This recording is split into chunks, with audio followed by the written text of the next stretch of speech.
welcome to Simcast, a podcast brought to you by the Society for Imaging Informatics and Medicine.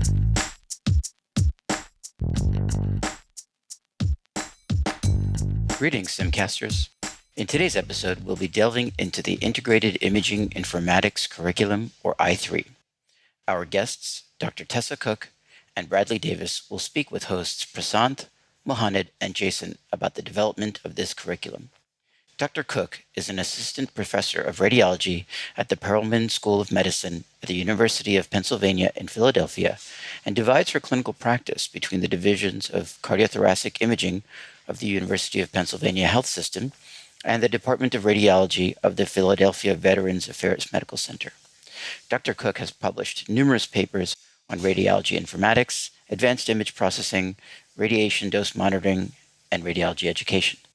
She is also the Fellowship Director for the Penn Radiology Informatics Fellowship. Bradley Davis serves in the SIM organization as the Manager of Education and Online Learning.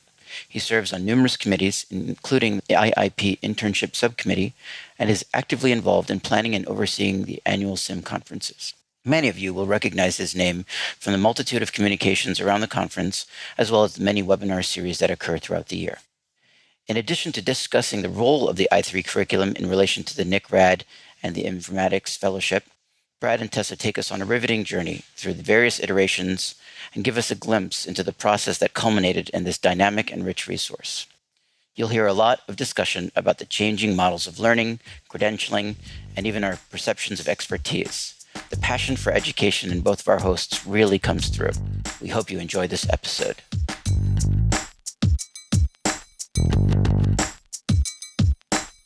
Hello, Bradley and Tessa. Thank you for joining us today. To start things off, can you explain what the I3 is and who the target audience happens to be for this? Thanks for having us, Mohannad. I'll kick it off. The I3 was intended to be a precursor to the NIC-Rad. When we developed the NIC-Rad and we ran it for a few years, we would always ask participants for feedback. And one thing that we kept hearing over and over again was, this course is really great, but there are a number of parts of it that I'm seeing for the first time. And so it's making it a little bit challenging to really appreciate the content and absorb it because it's all so new. And so we realized that we actually needed an introductory imaging informatics course, if you will. And so that's where I3 came from. I think it's also important to note, Tessa, at that point in time, the way that the NIC is designed, right? We want the latest content, the stuff that's groundbreaking in fields like cybersecurity and the nuances between private and academic practice radiology.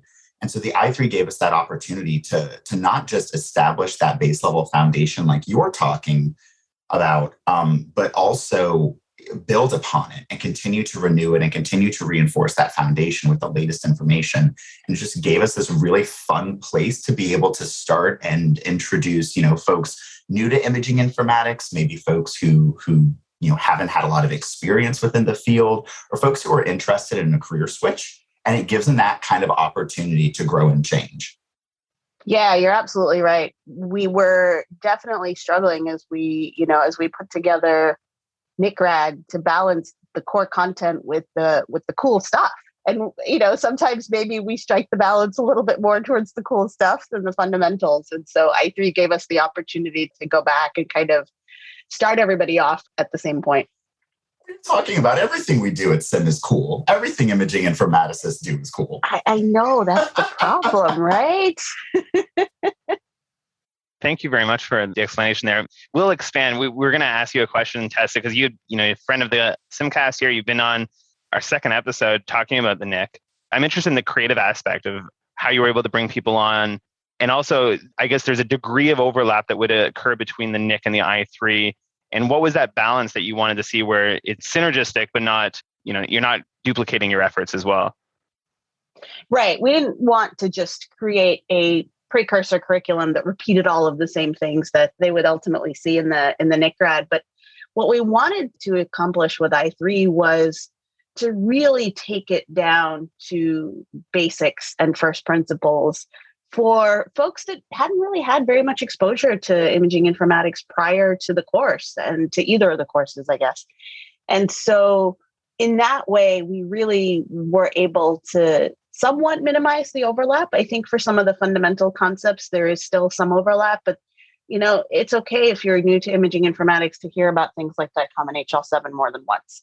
I think all of us in the field have probably felt like we've needed to hear about those things many times before they really, made sense. And each time you dive a little bit deeper and take a little bit of a different angle to the topic. And so in that sense, we've been able to create, for the most part, complementary content.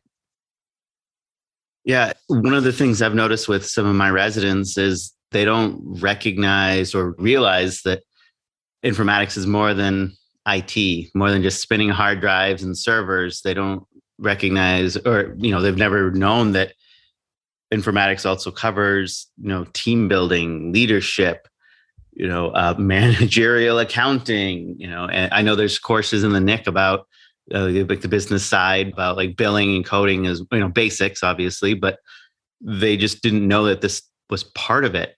I think this is a great way of getting everybody a bit more exposed to some of the basics.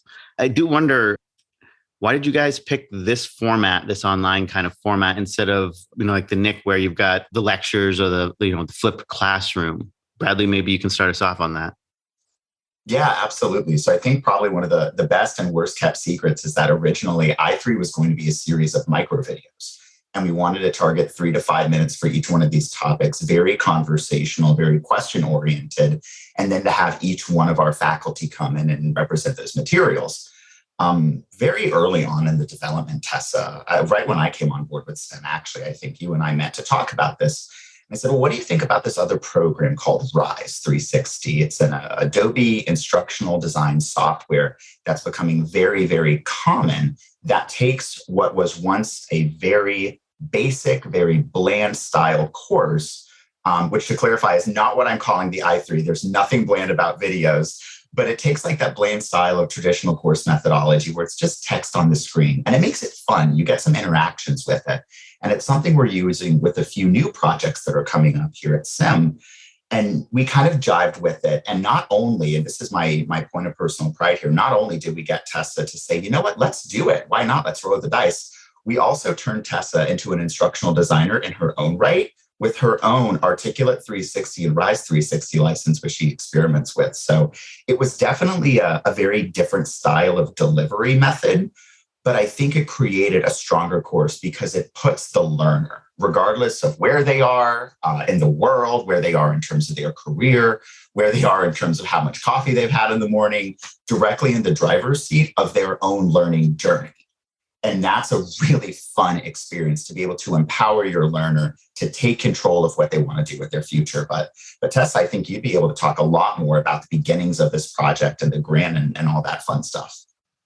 Yeah, absolutely. I'm gonna touch on something you said first, and then I'll circle back to the very beginnings of it. But we wanted something that, as Bradley said, the learner could kind of drive their experience. And so, thinking of this as, again, targeted to, but not in any way limited to junior radiology residents, first years, maybe even second years, who are seeing this content for the very first time. I wanted something that, if they had a question and if they were curious about a particular topic, between cases in the reading room, on the, during the commute to work on the train or something like that, that they could open up i3 and just consume one short module. And that was kind of the vision and why we were talking about micro learnings and short videos initially, because we wanted them to be brief.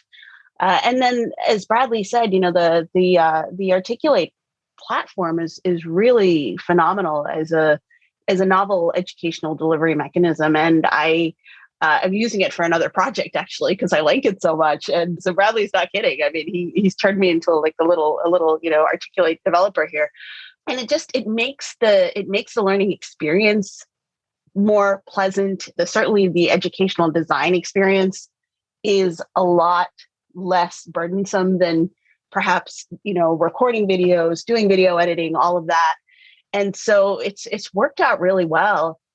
I should add, this was originally supported by the American College of Radiology's Innovation Grant Program as a collaboration at the resident level between the ACR, the RSNA, and SIM. And so the SIM members in training, the ACR's resident fellow section, the RSNA's resident fellow conference are all collaborating to help us essentially vet the content, make sure that we're keeping ourselves honest, that, when we're saying this is appropriate at the level of a junior resident, that it is. So we really appreciate their efforts and their contributions to I3 as well. So we're definitely interested in hearing more about the creative process and the new tools that you're using and potential new tools you'll be exploring in the future. But before we run away from I3 specifically, one thing I was wondering about is, how did the process look like as far as identifying your subject matter experts, the editorial review, and so on and so forth? So as with most things that I design in imaging informatics education, I call up all my friends who are experts in the field and say, hey, will you contribute to this project I'm doing?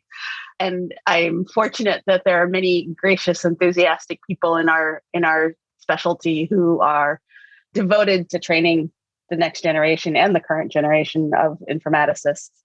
And so that's sort of how I approached this as well. I chose from some folks that were NIC-Rad faculty. I chose from some rising stars in our field who have really distinguished themselves in particular areas in the last 5 years or so.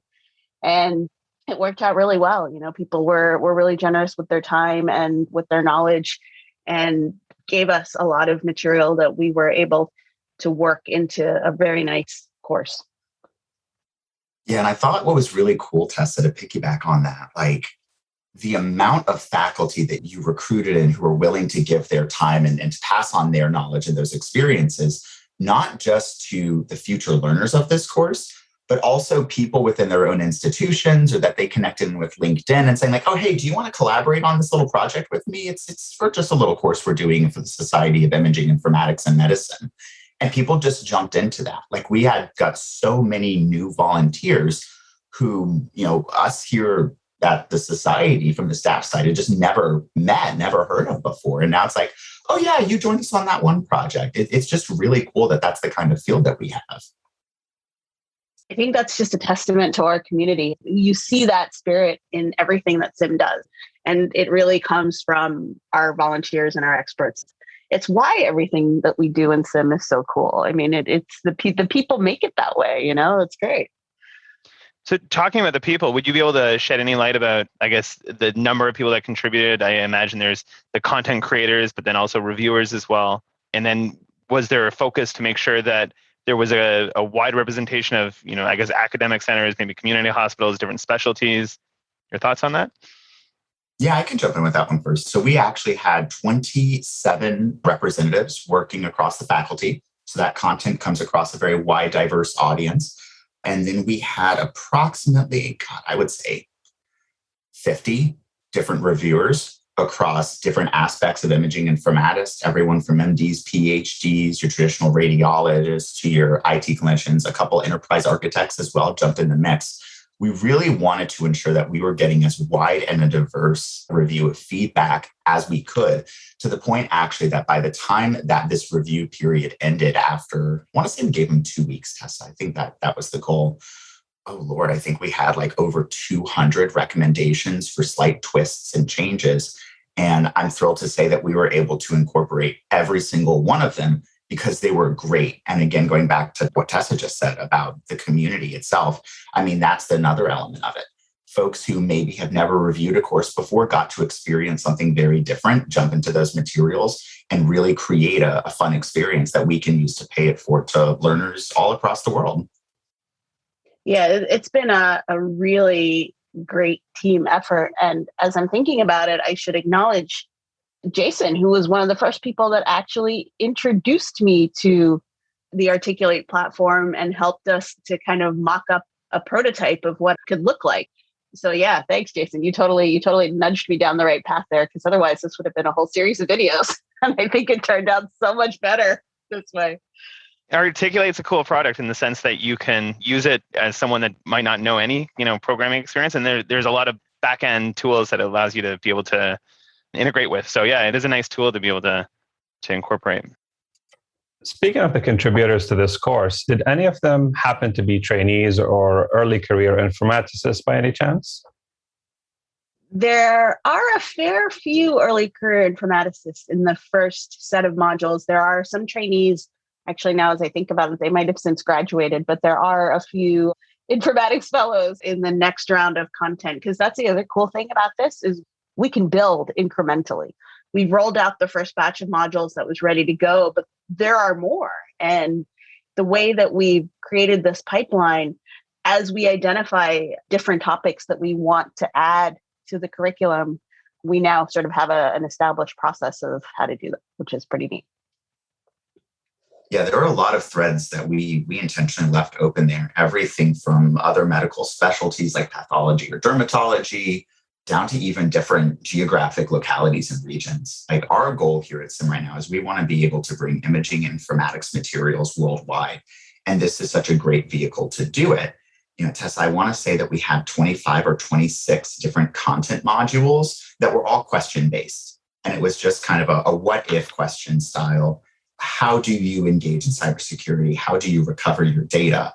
And we really let our faculty shine with those materials. But the original list was something like 65 to 70 questions. And we're constantly updating that, whether we're hearing materials from the boot camp, whether we're hearing materials from NIC-Rad proper, even comments from things like the annual meeting post-evaluation. We're synergizing all of that needs analysis feedback and bringing it back into the education committee kind of domain and saying, great, where does this content fit best in order to make the most immediate impact for our learners wherever they are? Yeah, a couple of these topics, I'll tell you, were inspired by questions that some of my residents asked after morning conference. And I honestly felt like a little bit of a chump when they asked these questions because, you know, I given what I thought was a pretty good lecture, people liked it. And then someone would ask a question and I'd be standing there thinking, shoot, I didn't even cover sort of the ABCs of this. How did I overlook that, you know?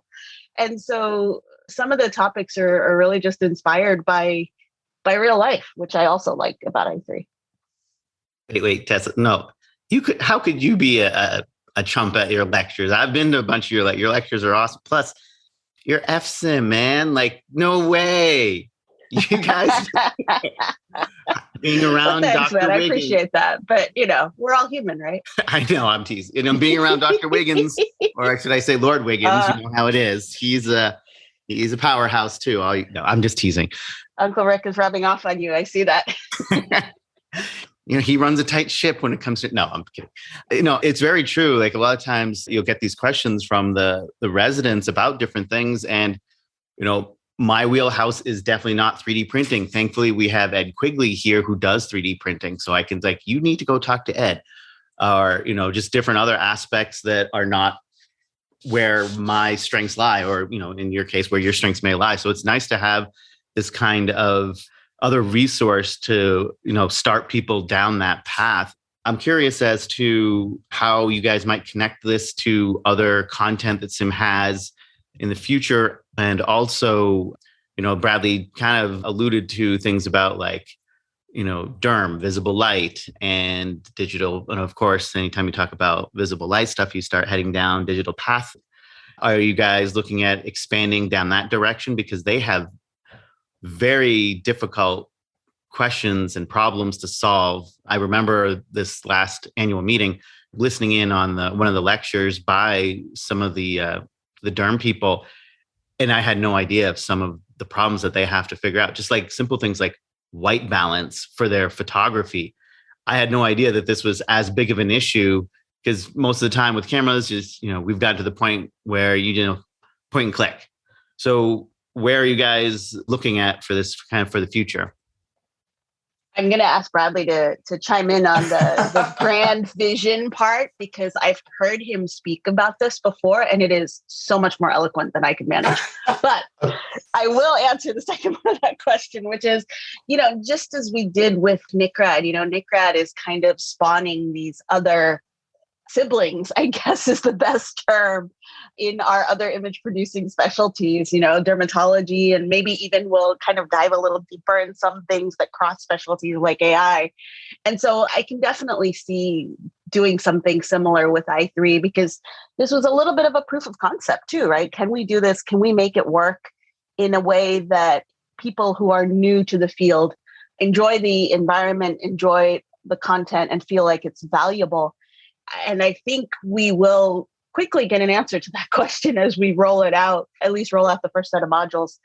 So if it's successful, I think this then definitely becomes a platform essentially for other specialties to try to do something similar. And Bradley will tell you all about the grand plan. I love when you say the grand plan because it makes it sound like we're going for world domination. And the answer is yes, of course. Aren't you sitting and petting a cat on your lap right now as we speak? I mean, always. Tessa, please leave a little bit of mystery for the viewers at home. Okay. No, in all seriousness, we're not even going after domination. We're going after inclusivity. We want, when people think of SIM, we here at staff, and I think on the board and in all of our committees, we want you all to think of SIM as your professional home because we're the Society for Imaging Informatics in medicine, not just in radiology, not in dentistry, not in pathology, in all of it. And we want everyone to be able to feel comfortable in coming to the table and not even, stressing about, oh God, do I have a seat at the table? Like I think you tend to find with a lot of other associations, regardless of your field, but knowing that there is a seat and we want you to come up and take it. So when we start talking about our friends in dermatology and pathology, a lot of folks don't realize, but we have several power users right now within those fields who are already involved at SEM. Some folks that I actually include personal friends like Veronica Rotenberg. She has been instrumental in the body part standardized, oh goodness, I always mess up the acronym, anatomical labeling challenge that we're working to address here at SIM across multiple medical specialty ontologies and trying to standardize that. Folks like Toby Cornish, Ron Peacock, folks that many users of SIM and attendees of the SIM annual meeting in particular, you've probably started to see their names a lot more on the program being very, very specific about their usage and the usage of their content.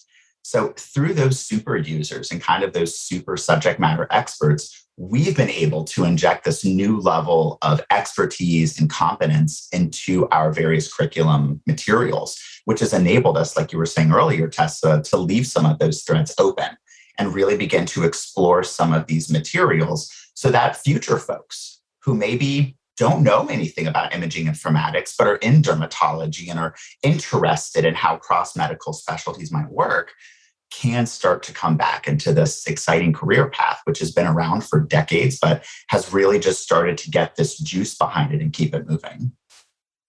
Thank you, Dr. Evil. I mean, Bradley. So a question, Tessa had mentioned the word success and you had mentioned the word success. I'm curious what success looks like to you. Are you measuring the number, or I guess when this goes up on SIMU, are you measuring the number of hits? Or I guess what is the success criteria that you're hoping, and do you have a set number of hits that you would deem to be, successful, or how are you measuring success in this area? I always go for the multi-pronged approach to that. Hits are great, but also I want to hear what people think. I always say at the end of the NIC-Rad courses, I read all the evaluations. I really do. I've read every single one, even the mean ones. Because you don't learn unless you really get feedback. And, guess what was born out of that feedback? I3. So we'll definitely do both. I think we got a lot of good feedback from even the review process that we've been doing these last few weeks. And so as we roll it out, we'll, get even additional information that'll help us improve it. Again, the great part about the design of this is that it's so modular. You can swap things in and out. If one module really doesn't land the way we hoped it would, we can just swap it, we can edit it, we can pull it and work on it and put it back. And so it's a really nice platform and setup in that way that we can tweak things almost in real time. I do want to piggyback off one thing you just said, Tessa, and I'm also realizing I've now used the word piggyback like 5 times, so I have to find a better follow-up word to chat with you about. But you mentioned that you read every single review that comes across from the NIC-Rad program, and we've read every single comment from the I3. And that's something that we do pride ourselves on here, because everything you said is spot on. All of our programs have come because somebody has made a comment about them, whether it was a SIM annual meeting review, a CMEME review, a bootcamp review, a NIC-Rad review, even folks just using the contact us form located on the SIM website. We take all of that information into consideration as we start to build out these things. And they just lead to better and better and better experiences. And I think it's that kind of commitment to quality that made it easy for us. I mean, you had the idea that we didn't just want this to be a sim project. We wanted to include some of our friends at ACR and RSNA in the review process. Every single person that we reached out to responded and engaged and provided feedback on this course because they too understand the importance, not even of imaging informatics growth, particularly in concerns to radiology, but in consideration to how we as an association, as a nonprofit community, can continue to grow and revolutionize this field. And I think that's a testament to our strength. Thank you both. So we have plenty of questions to each of you about, trying to spill some beans on what's coming next. But I'm going to start with a simple one just to start with. So you mentioned that I3 is a first step and that in the future you want to come back and add more coverage for things like dermatology, pathology, et cetera. I'm curious, what is the iteration model here is going to look like for somebody that's not necessarily reading every email that comes from SIM? How will they know when that new edition comes out? Is it going to be I3 version 2, or is it going to have a different name? Or is I3 just simply going to be constantly evolving course?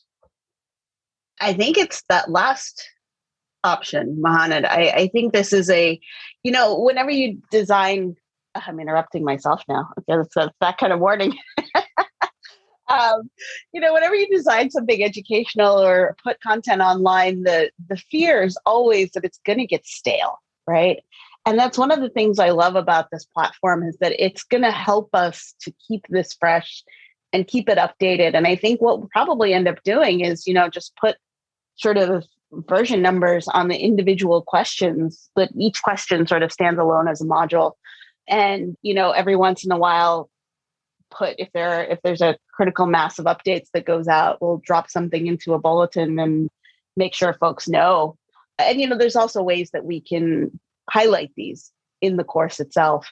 So I'm certain that when we do the next batch, they'll be highlighted as new additions to the course. But I really like the idea of a sort of living, breathing learning experience, because we've all been there, right? Where you go to something and it's the same content from, the website looks like it was from 10 years ago and the content probably was too.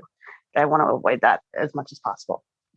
Yeah. And review in real time, Tessa, that's a great idea. I think, once we're done with the Simcast today, I'm going to go on to Rise and actually create a new section within that product at the end that say, did this content feel outdated, stale? We'll find some professional language to put around it and say, contact us here. Because really, that's the best way to gather feedback, right? Someone goes through the course and says, hey, this was a little bit off kilter, and they can let us know. And to your point, using the softwares and the tech capabilities we have today, that's a quick change. It's back online, and we have the highest quality content possible for the present day. Those buttons that you have in places that you can, how was your experience today buttons? We need how was your experience today buttons. I love it. Oh, that's going to be perfect. I have a quick question that's unrelated, well, maybe not directly related, before we jump on again, what's next and all that. When the I3 was put together, from somebody like me who reviewed the course really quickly, it almost looks like a nice tool to aid with studying for the IIP, Imaging Informatics Professional Exam. Was that intentional? Did you make any effort to actually line up the content with ABI's, American Board of Imaging Informatics, test content online? My apologies to all my friends at ABI, but no, I didn't. Honestly, I really was trying to go for, answering those questions that I realized people were asking. And so I'm glad that there's synergy with the ABI TCO, but it wasn't really intended as a board review course in that way. And it shouldn't be treated as such because I really didn't design it with that in mind. That said, it's imaging informatics, right? There's going to be overlap and there's going to be components of it that are still useful, but it's not strictly a board review course. So it's interesting, Tessa, because I think I would actually I'd have a slightly different take on that, respectfully pushing back, not piggybacking this time, but pushing back. Because there was a little bit of alignment that we saw there, and it's with some of our other course activities that we've been working on here at SIM, particularly in the IIP internship subcommittee. They have this phenomenal product that we've been creating that's called the landscape of imaging informatics. And so we always view that landscape whenever we talk about it. It's been very hush-hush so far. So congratulations, you're now in the cone of secrets if you're listening to the Simcast when it's live.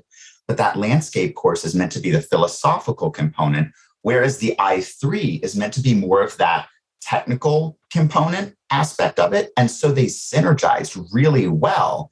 And, getting lucky, frankly enough, to be able to work on both projects, there was perfect alignment between the two. It was the same coin, just two different sides. And I think it was natural that all of this would end up building into that greater ABBY TCO, which we're very excited to see the next revision about, particularly as we continue to look at what the scope of an imaging informaticist is, even going beyond what ABBY lists as that SIP certification requirement.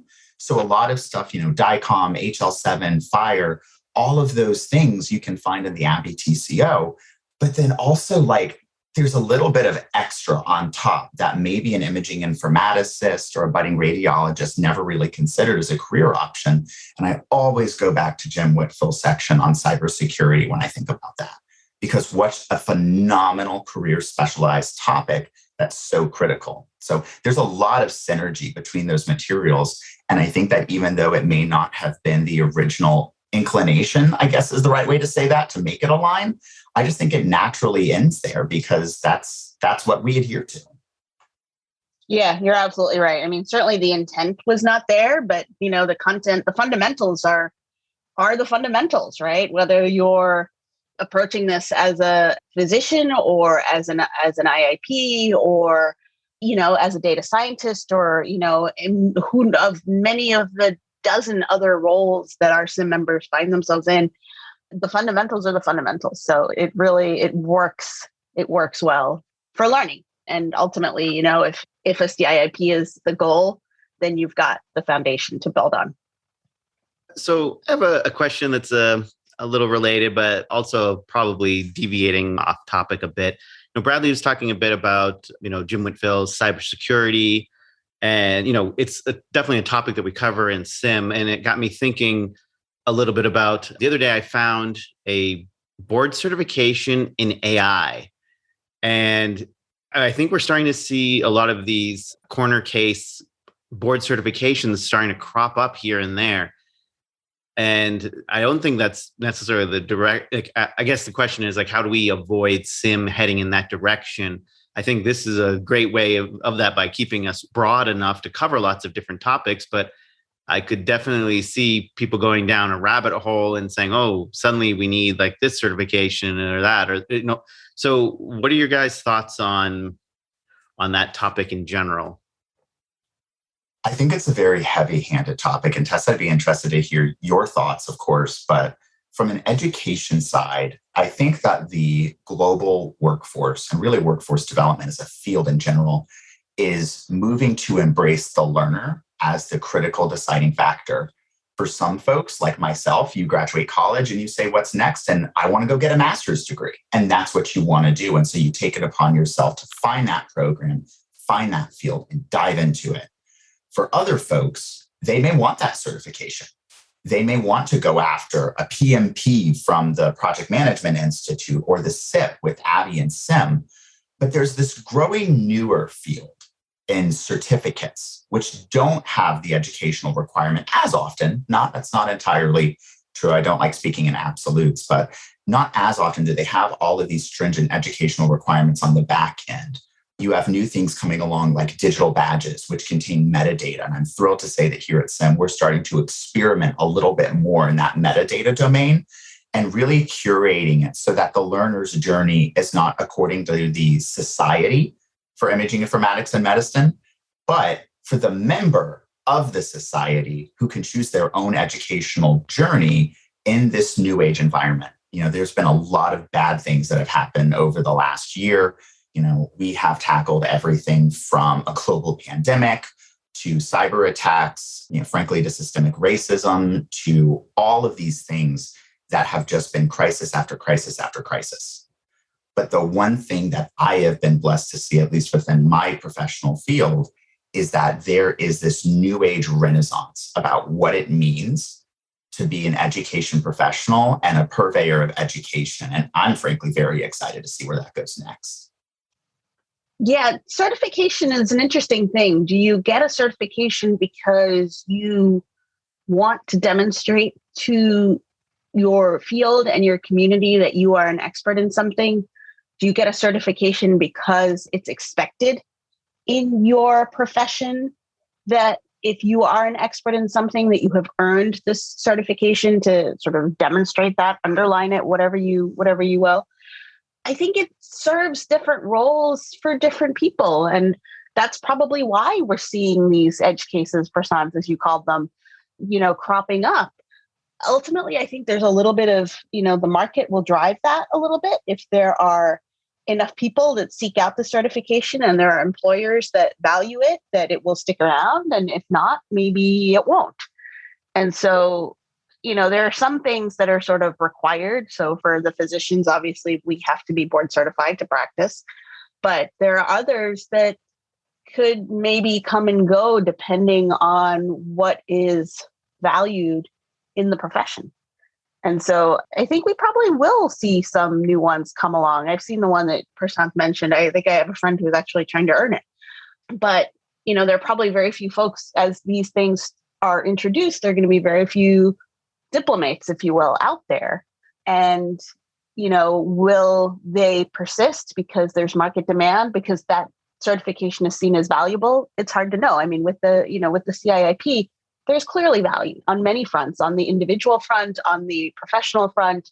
If you write CIIP next to your name, that signifies something, and you as the expert recognize it, your employer recognizes it, your future potential employers recognize it.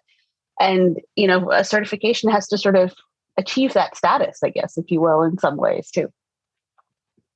It's interesting. I have more of a comment, but I'm interested in your thoughts around this. So as a hiring manager, I really don't care about the degree that people, and obviously I'm not hiring doctors, but I'm hiring IT professionals. And I don't particularly care about the degree, but what would be of more interest would be certificates. So, have they, passed a fire certificate or some sort of, ITIL or whatnot.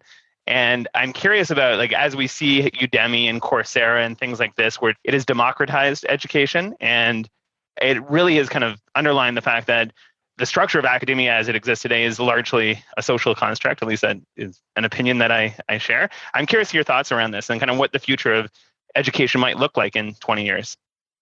Tess, I'm curious to hear your thoughts first. Yeah, that's a really good question. And honestly, Jason, I'm curious to hear your perspective as a hiring manager too, because I think, it's a different pathway than medicine, right? Because we are sort of, when you start in medical school, if your ultimate goal is to be a doctor, well, that broadly the path is prescribed for you, no pun intended, right? You're going to go to medical school. You're going to do an internship. You're going to do a residency. Depending on what you want to ultimately do, you're going to do a fellowship.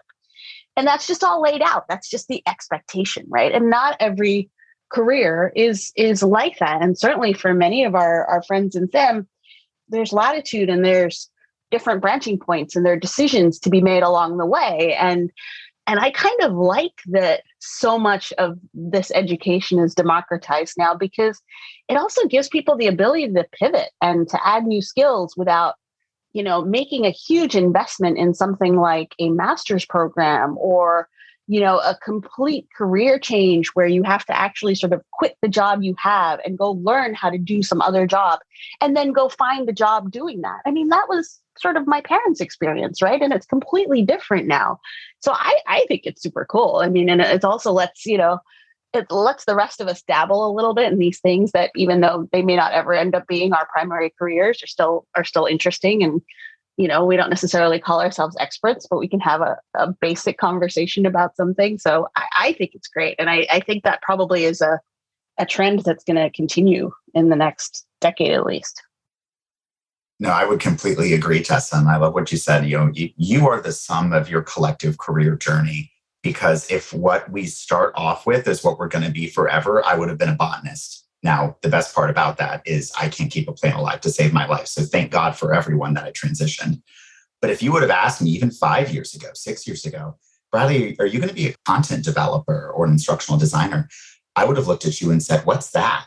But there's so many new opportunities. And I think we can't even discount, passive learning opportunities, things like mentorship.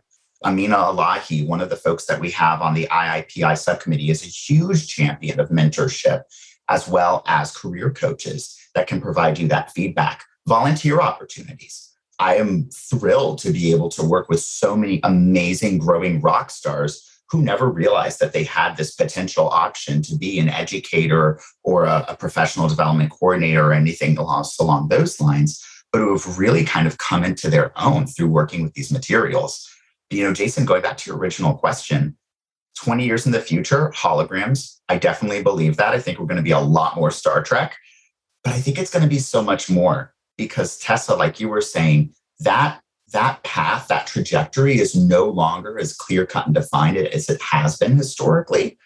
And so now we're starting to see, people who are beginning to experiment and have fun with what they want to do, for the rest of their lives. And particularly from a generational side, this realignment of your individual, likes, dislikes, attributes, skills that are inherent to who you are really coming into the workplace.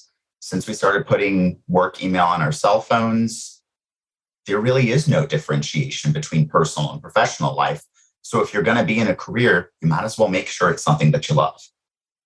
This could be its own topic. Obviously, I have a lot of thoughts. I will add one complete, well, maybe not complete non sequitur, but partial non sequitur. Don't check your work email on vacation. Sitting here saying this as I totally broke this rule last week, but I was about to say, I'm pretty sure I got an email from you after getting you out of office. No, I never sent a single message, but I might have read some of them. Don't feel bad. I'm on this recording while I'm on vacation myself too. So sometimes man, it's all good. Yeah. It's good to see you anyway. No, yeah. It's always good to see you guys. One thing that comes to mind is in talking about like kind of the future of education and then certifications and things like that. I don't know if you guys have read Down and Out in the Magic Kingdom by Cory Doctorow, where certification, you don't have a certification so much as social recognition of your expertise. You know how like in LinkedIn, where if somebody says, yes, you're an expert in DICOM, and then somebody seconds it, then you can put the DICOM badge on your LinkedIn profile or something along those lines, right? So if hundreds of people, you've gotten likes in DICOM, then clearly you're the DICOM expert because you've been able to get that many people agree that, yeah, or you're talking about. So that's definitely another possible way that this may go.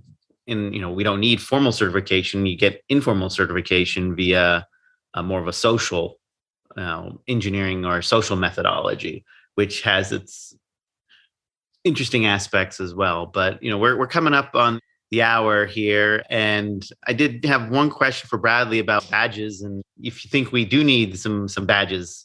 And then I'd like to hear any closing thoughts on this topic before we head out. Yeah, absolutely. So I definitely am a big fan of the digital badging thing. I can't even lie about that. There is a lot of potential, particularly when it comes to, not even just a society or an organization that issues those badges to mine that data, but also for the learner to look at that badge and see how that metadata connects in this infinite web of potential and really gives the employee, the worker, the learner, however you want to designate that individual taking that course or opportunity, it gives them control of what they want to do and how to connect. So right now, SIM has 2 digital badges, one that's currently live for the BP Site Summit, as we mentioned earlier, that's geared really at raising awareness around that topic. So it's linked to a webinar. We have another level of that badge that'll be coming out in the next couple of weeks where, spoiler alert, again, within the cone of silence for our SIMcast friends, we are going to be asking for use cases and challenge stories of what you've seen in your own institutions in order to earn that second level badge. So there's some fun engagement we have going there. But I'm thrilled to actually announce today to everyone listening that NIC-Rad will be the first course that will have a digital badge aligned to it. So we've built in the metadata, the passing requirements, and all of those other materials. So folks will be able to bring that badge back to their employer and say, look, I didn't just get a certificate, but I have this metadata accredited, aligned, standard material that shows that I know what I'm talking about. So I think that's going to be really, really fun. And that's just the beginning of the badges. We have a lot of fun derivative products coming down the SIM pipeline. We're moving our mental focus away from things like an understanding or an awareness of topics to the actual ability to bring immediate and measurable business change back to your institution, back to your university, back to your personal life. And all of those things are going to have badges built in the background of them so that learners can continue connecting. And I'll answer your other question about sort of, just closing thoughts. I mean, I come from a family of educators. My parents were teachers, and this sounds so cliche. I know, I can see Bradley laughing. But, the point being that, I remember as a kid, sometimes, I don't know why I wasn't in school, but I would end up sitting in their classes. Probably the little kids had a shorter day or something, and the high schoolers didn't. And so, one of my parents would park me at a desk in the back of the room, and I was there to, just sort of quietly sit and watch. Education looks so different 30 years later, right, than it did when we were all younger. It's just super cool to be able to innovate around stuff like this, because when you talk about innovation, education is not the first thing that comes to people's minds, but yet there's so much potential for novel approaches to information delivery. And the fact that we are all sort of lifelong learners now, regardless of profession, and with all of the badges and certifications that we were talking about, as I'm sitting here about to go sit in a course for 3 days this weekend, which will be much more traditionally delivered than I3. It's been a really great experience to have a hand in putting this together. And I know that more similar novel approaches to education are coming from SIM in the years ahead. I would completely agree with what Tessa said. The future of education 20 years ago, 30 years ago, regardless to where we are today, is vastly different. And I think we have so much untapped potential coming in for everything that we're working on. And SIM is a great place for that to exist in. Not only are we at the intersection of IT, of soft skills, of clinical skills, of all these other things, but we have phenomenal subject matter experts like Tessa on the NIC-Rad and Omer Awan on the IIP Bootcamp. Nikki Fennell's leading the education committee now. She has a very strong partnership with Abby as well. So we're all very much in sync and moving in the same direction. And I think through all of these partnerships, through these initiatives, we really are going to redefine what it means to have a learning experience in the medical space. And I don't think it's going to take us another 20 or 30 years to do it. I think it's going to take us 6 months, maybe 7 if we decide we want to take a little bit of a break. So Tessa, from everyone on our staff and everyone on the volunteer committees that I get to work with, hats off to you, because you really have chaired this. And I'm so excited to see the future that the i3 is going to bring, that future iterations are going to bring, and some of the other fun stuff that we have coming down the pike that's going to truly revolutionize the field.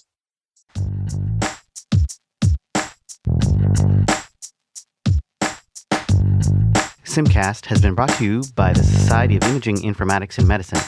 Please visit our website at siim.org for more information and educational content, including webinars and an archive of prior episodes. Please follow us on Twitter at sim_tweets. Thank you to our listeners for your continued support.